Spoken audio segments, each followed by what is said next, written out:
Hello there. Hi, Nick Davis here, and today's White Dwarf retrospective will be for White Dwarf 239 November 1999. I couldn't barely see the date there with my glasses. I've got to go for a better prescription. This is release of Codex Imperial Guard, and you can tell by the wonderful cover by Dave Gallagher here, featuring Cadian shock troops, basically in the trench works fighting an unseen enemy. We've got a little chaplain in the back there as well. And it's a great cover, and something interesting to note about this White Dwarf is we actually shrunk the logo there to accommodate the bigger piece of artwork here, and I think it was me who instigated that, so that's a fun thing to see. Anyway, also just so you guys know, I am going to be covering Codex Imperial Guard in a future gaming retrospective. Likely I'm going to film this either Sunday or Monday next week. Just have a quick look through this. Got a feature article about me, and of course Imperial Guard are near and dear to my heart, as you can tell. And this is a fun little book here. I contributed an article to this and helped some of the layout for this as well. In fact, let's see if we can quickly find the article I did, which I think is up here. Collection and painting the Imperial Guard, infantry armor, expanding your army by Nick Davis. In fact, this is actually the article that caused a huge amount of hoo-ha on the internet when I posted it as a proof that I actually did work for Games Workshop, when I actually said it's okay to have girls in golden armor. Anyway, I also at some point will be covering the Imperial Infantryman Uplifting Primer. This is an original first edition here, from the Black Library, no less. In fact, it's so original, it's actually a sample copy, not for resale. That's actually how original this piece is here. So we're probably going to be doing a walkthrough of this, and likely it's probably going to go into eBay after this, because I can't think any reasons to really keep it. But I think somebody out there is going to get a lot more out of this book than I am, so watch out for that. I'm going to put these things over here off the table so we can get started in the retrospective. Before we get started, I just wanted you guys to all know I will be at the Comics World at Chemwicksburg, Pennsylvania for Free Comic Book Day, which is this Saturday from like 10 through to 3. So if you're in here, pop along and say hello, and pick up a copy of my Mr. Button Let's Hunt Monsters comic book, the story of a teddy bear who hunts monsters under the bed of extreme prejudice. So if you are a fan of Teenage Mutant Ninja Turtles 2000 AD or Rick and Morty, this is the book for you. 32 pages of full colour mayhem. Hand-drawn, well, not hand-drawn, drawn by me in Procreate, and written by me as well. This book is getting some really good feels. Some people have been picking up, they've really been enjoying it, and I am working on book 2 in case somebody's actually interested. You can pick this up online on my website at oakwoodseries.com. Link will be below, either as a digital format or as a fully printed copy. Okay, want to see me crack open this cover. If you want to see me to do more White Dwarfs retrospectives for other gaming things in the near future, please drop some coin on my Patreon. The link will be below. $1 gets you in. You get to see exclusive content for my comic books, and likely, if I ever get my head around it properly, some exclusive gaming content as well, because as you do know, I'm back in the game. Yeah, that's right, guys. I am coming back. I am coming back with Kill Team. I just picked up a box of Cadian shock troops for $42. Oh my god. And I'm basically going to try to find some time to paint them in between all my cartooning. Okay, that's enough of the pre-ramble. I know you want to take a look what's inside here. I want to take a look what's inside here. So let's open it up and see what cuts loose. Yay! Here we go. Let's make sure it's nice and centered on the camera there. There we go. Of course, a little bit there. As some of you may not know, actually, I have this down here, and I have this projecting on the TV just in front of me here, so I can see exactly what I'm kind of looking at, that you guys can see in the camera, but unfortunately it's slightly tilted to one side and backwards, so I'm always working on things in the mirror. Anyway, as you can see, we still adopted the big old feature articles, which we took from Esquire, FHM, and Maxim that was out at that time. This one's going to have the Planet Killer, Raising a Warg, Get Hammered, which is the Sisters of Sigma, Sigma for Mordheim, more chapter-approved rules, Defense of Missile Silo 51, a battle report in the glorious battles of the Imperial Guard, plus the usual departments going down here, including the second appearance of the Town Crier. Let's start turn the page and see what cuts loose. First off, it's the news. Gone are the pictures of the employees of the White Dwarf workers, and now it's just Fat Bloke doing a, well, let's see, what's that, 500-word editorial telling you what's coming out and what he is up to. The Imperial Guard Codex is obviously the new release for this month, and look at that big old uses of white space and big old graphics, including the strangely realistic Executioner, which is actually a good close assault tank, but not very good at killing other tanks. Out of the Warp, we have the Repulsor class, sculpted by Tim Adcock of all people. Wow, that's really good. They're the town crier within Marienburg's champions. And also, where is Adrian Wink? Because he didn't pick up his coveted sword, so he disappeared. Oh well, that's one of those things. Also, this is the opening of the Amsterdam Games Workshop. Tank bush there. Can't tell who's actually in the picture there, who's actually the hand model. I don't think it was me because I didn't have a digital. I didn't wear a watch at that time. But let's see. Talking about the big old tank bush you could get, which is absolutely huge. And you may notice as well that we're still using the Black Library barkers here to basically seal off the pages and make it look pretty good. I'm not a huge fan of this new thing up here, and this use of white space makes it look like we don't really have anything to say. Now we turn off the page here. We've got the No Retreat, No Surrender Space Marine one-page advert sets. These are basically, we use these to fill out awkward gaps and spaces in the White Dwarf as we go forward. You can see a few more of these pop up here. It's basically a one-page fits-all type deal. Good idea, but I think with Imperial Guard coming along, we should have really done an Imperial Guard one there. Okay, Colox Imperial Guard. I laid this out, but the contents is by Jervis Johnson.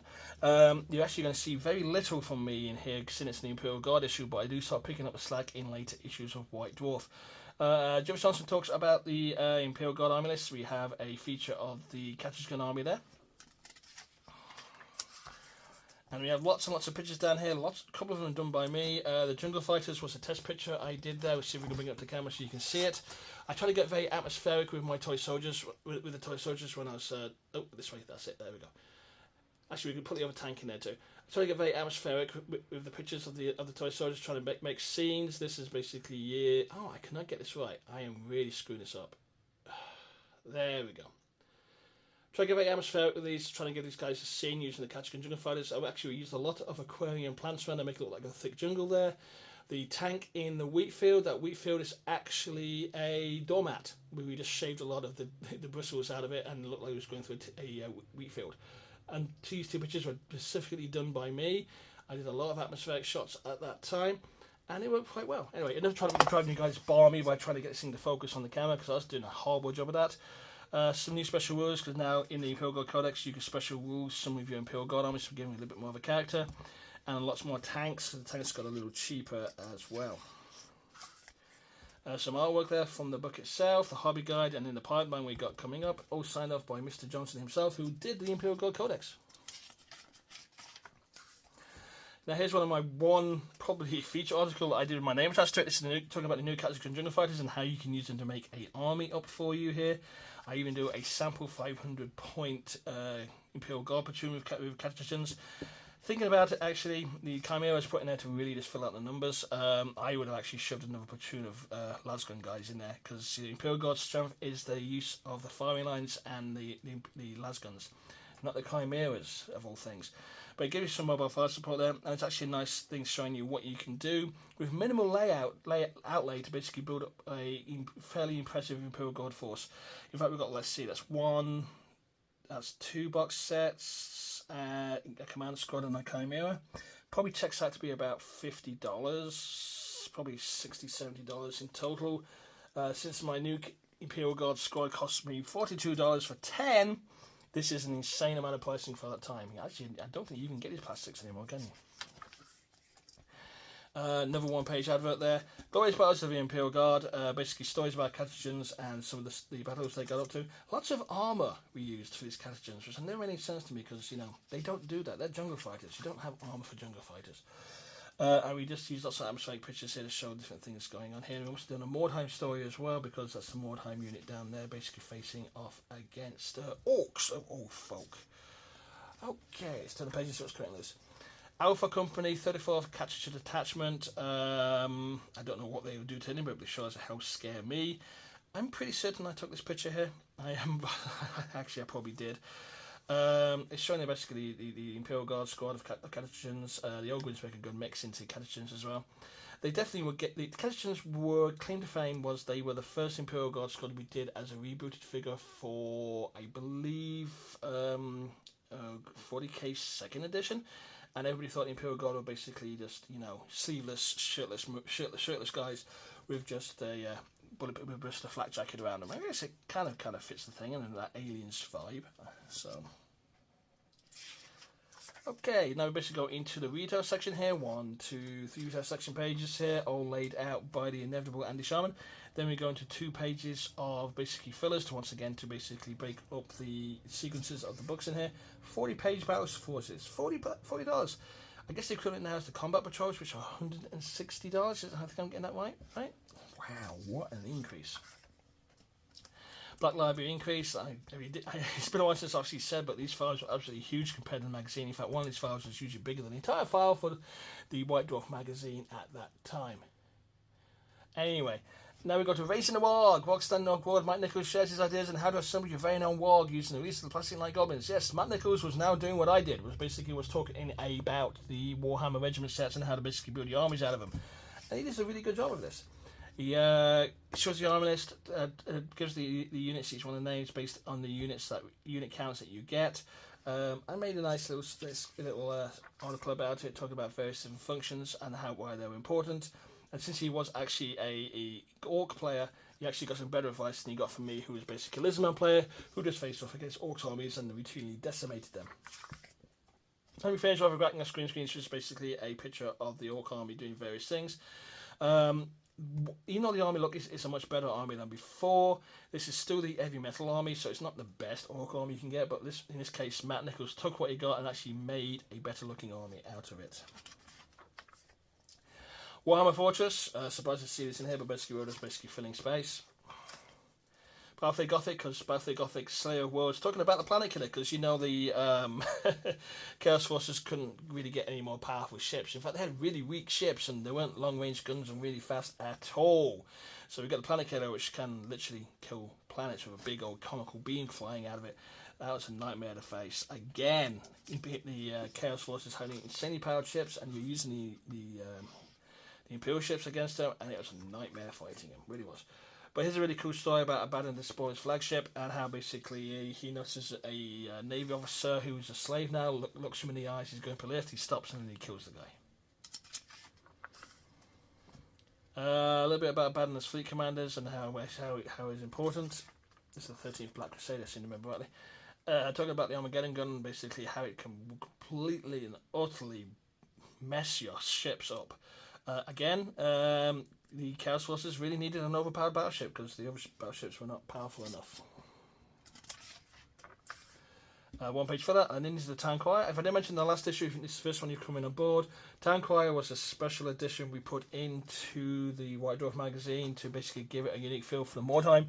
This was specifically a section designed and laid out by Matt Hudson to basically make it look like it was a news sheet from basically back in the 17th century. So, talking about here, this basically was coming at Town Crier, Sisters Sigma, Savers or Savers or Sinners. Sisters Sigma Chapel was basically in the middle of Mordheim, and they refused to evacuate the city, and they were collecting warp stone to basically purify it. I seem to believe right. Actually, nice little miniatures and great toy soldiers to add to your Sisters battle forces as well. Thomas speaks about what's coming up. We then hit and we look at some of the features coming. Basically, it's a magazine within a magazine, and very soon this will spin out after 8 issues into its own hobby centre magazine. I can't remember what they're calling it. I can't remember. Quick story before the comment what things happened before the comet hit the city. Sisters of Mercy looking at the beautiful Sisters of Mercy toy soldiers. These look really, really nice. These actually are very beautifully done. Nice sculpts, nice toy soldiers, and an interesting faction to put into Mordheim as well. Dark Brotherhood talking about the Chaos War bands that came to Mordheim to collect Warstone for their own nefarious things. I do actually kind of like these because these make good gangers for your redemptionists in Necromunda as well. So again, another set of really good looking toy soldiers. It's interesting how the Chaos cultists look very much like Imperial cultists from 40k, right? Yeah, it's almost wackily done that way. Talking about the henchman units and what it's supposed to look like henchman heroes. And then we go into Mordheim City of Dan, the 2-page advert. Then we talk about New in Time, where we're talking about opulent goods, the Marienburgers, and why they're important. And talking about opulent goods, basically you can get like toughened levers, coaches, tarot cards, stuff that give you little bonuses in your game, so basically give character to your armies as well. Mordheim architecture by Nigel Stillman. Nigel's talking about how to build Mordheim buildings using phone call card. He did a beautiful Mordheim play area using these phone call buildings. Really fantastically done, really easily done too. And he talks about how he basically did the basic buildings and the instructions of it. It's lots of hot glue and just sticking things together, making things ruined. The tiles are just basically cut out serial card. And he does a wonderful job. Another guy like me who basically builds his scenery out of what you find in the garbage can. And he does some beautiful buildings here. And look at them, they're just great. I think they're fantastic, and these are fun to play around too.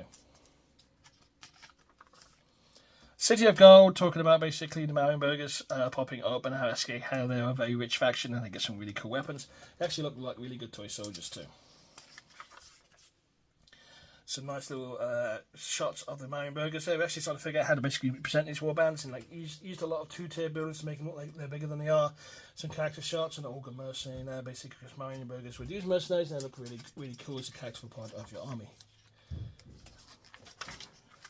Is that all of it? Oh, that's because I'm looking at another White Dwarf. I remember that. I'm seeing that now. And as we finish off the Town Crier, as it's a pastiche of the 17th century newsletters, the back end is basically full of fun little adverts that basically are classifieds that basically add extra colour to Mordheim and basically give you some nice little stories here. John in Life appears quite a few times. The swordsman of highest quality, the Black Sword, was the Black Arrow in the last one as well. So basically there are stories that develop throughout these things. And then we do a feature by Andy Jones talking about the Black Library. In this case, it's the first and only, and the Tanith, and his little story based talking about then about why the Black Library is basically building out Warhammer lore at that time. Because remember, lore is myth and legends, and stories are the best way to tell them. And the Black Library books were a great place to basically pick up some fun tidbits about what's going on and get some entertainment at the same time. Okay, this is a brand new one, right? Anybody else remember the Citadel Color Mega Paint set? Yeah, I actually did the box set for this. I remember doing that before basically leaving box production. And does anybody remember these paint pots? The joke with the Mega Paint set was you can never, ever get one use out of any one of those paints before they dried up. In fact, you'd be lucky to get half these paints when get set without half these paints being dried up inside those pots. Those pots were absolutely useless at keeping the paint in anything resembling a way you could use them. But it did come with paintbrushes, did come with flock, did come with basically a fantastic white PVA glue tube there. So in many ways the Mega Paint set was an interesting hobby set, just the paints were absolutely horrible. Chapter approved is talking about Necrons and battle statistics and basically having some fun with those. Necron war gear and why they're very dangerous, and basically advanced mission selections and basically how to basically use the double dice to the 2d6s to basically do random advanced missions to bring some colour into your games. Another 2-page. I think it's actually this is the retail section, so it's like 6 pages, all laid out by Andy Sharman. The featured army of the month is the 49th Cadian Rangers by Stuart McConnell. And I'll probably mangle his name, and if he ever finds out in the comment section, he'll probably tell me all about it and how I'm absolutely terrible at pronouncing names now becoming American. And we've got some basically looking at this beautiful army here. It's very muddy looking, but basically it fits quite nice into the Imperial Guard motif. Not a lot of guardsmen, a lot of armour here. So I hope he has some success with this army. So I always found the biggest success you have in Imperial Guard armies is when you basically have more troops than you have anything else. Nice little features there, fantastic Baneblade build there.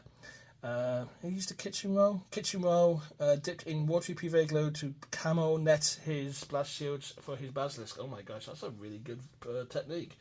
So as he did, he used toilet roll, soaked with white glue, watered down white glue, and let it dry, wrapped it around various parts of his toy soldiers, and let it dry, and it gives that nice little camo netting. Few more features for the retail setup here. This is actually a really nice use of Photoshop here. Basically using layers to basically punch through like multiple and overlay to give you nice atmospheric items. And then we go into Warhammer Chronicles by Thomas Perrin. Warhammer Chronicles was chapter approved for Warhammer to give you some interesting options to play with your Warhammer games and make your games actually a little bit more interesting. You can do it's just like Warhammer 40k chapter approved, these would be the test rules and give them a nice little look to your games and give you a nice little concepts to play with. And they're always fun to play with, especially if you do like little stories like Tunnel Troops, the Tomb Kings of Khmer, Christians and Answers. These are great ways to add little things to your games to have some fun with it. Go into Fat Blocks Presents the advertorial. We talk about 40k at the bottom there, and we talk about the big box games there. We talk about special edition games. Special edition games are basically where you can basically get everything in the box set so you can play the game. And these are really some stunning toy soldiers. The Bretonians are really, really nice in the Warhammer box set. Lizardmen were more like basically giant men in a lizard outfit. But the 40k stuff was really nice as well. The Space Marines were an interesting concept and looked really good. And the Dark Eldar were nice toy soldiers as well. 40k advert before we go into defense for Missile Silo 51. This is Imperial Guard versus Orcs. The Imperial Guard player is Stuart Whiter, who is a retail employee, and he's playing against Jervis Johnson in the Imperial Guard game. And it's Jervis Johnson playing a battle report, so you already know how it turns out in the end as well. But we're going to turn the pages, have a quick look at it, and then we'll get to the end. So this is the Warg Orcs. This is again using the heavy metal Orc army, but in this case we've used some of the Gork and Walker bits and pieces in there, so you can tell by the Gork and Walker bases on the Gretchen there. And these are basically, you played with what you had. But in this case, the Gav was supposed to do the battle report, but he couldn't do the battle report for some reason, so Stuart Whiter stepped in to do the battle report, so he had no idea about this army, and he never played with Orcs either. But look at those killer cannons. There's like 4 killer cannons in there, and that is a lot of things to take down. Even if you've got a couple of wusses, that's going to be tough to fight against. Jervis Johnson basically is commanding the Imperial Guard, and the Imperial Guard is basically the catagens that you found in the heavy metal cabinet. Not enough infantry. I would have traded that. I would have traded that Chimera for another couple of squads of infantry, to be honest, truth here. But what he was taking on was useful was the All-Green squad. All-Greens are extremely useful for counter-attacking, or basically causing a lot of mischief in the enemy line, because you can blow a hole in the line using the Imperial Guard battle tanks and charge in using All-Greens to basically disrupt them, and then you can basically surround on the flanks with the Imperial Guard and just keep marching forward with Lasguns firing. There's not enough Lasguns in this Catagen army to be really effective against the Orcs, but the Exterminator is an interesting tank because basically you can just throw dice at people, but that Chimera would not have been a thing I would have taken. I would have took the squads over that. But saying that, I did have a couple of Chimeras in my Imperial Guard army when I fought the Dark Eldar, and they were kind of useful for slowing the Dark Eldar down a touch, but I still would have traded them for basically some more Imperial Guard on foot. But I was the only Imperial Guard commander to ever win a battle report using the Imperial Guard, so there we go, make of that what you will. Here's the deployment. Lots of pretty neat deployment there. Forming firing lines, a little too far advanced, and the All-Greens are coming in as a reserve force, but don't come in a little bit too late to really help. I'm not sure why the heavy weapons are in front of the firing squads.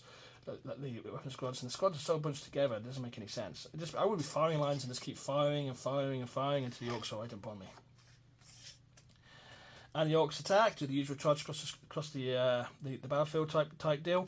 This is actually really nice laid out. I like how this is done. They use turn-by-turn stuff with descriptions of what's going on from moments and snapshots from the actual battlefield itself.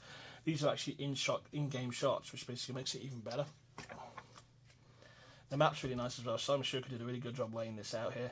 And the Firebase squad at the top here is doing a really ineffective job. They should have been infantry wall to wall there and just blasting away and away as much as you can. Even giving ground in the face of the Orcs would be a good option here, so you don't get tangled up into a hand-to-hand fight with Orcs, because once they do that, you're done for. Even Space Marines will struggle at that point.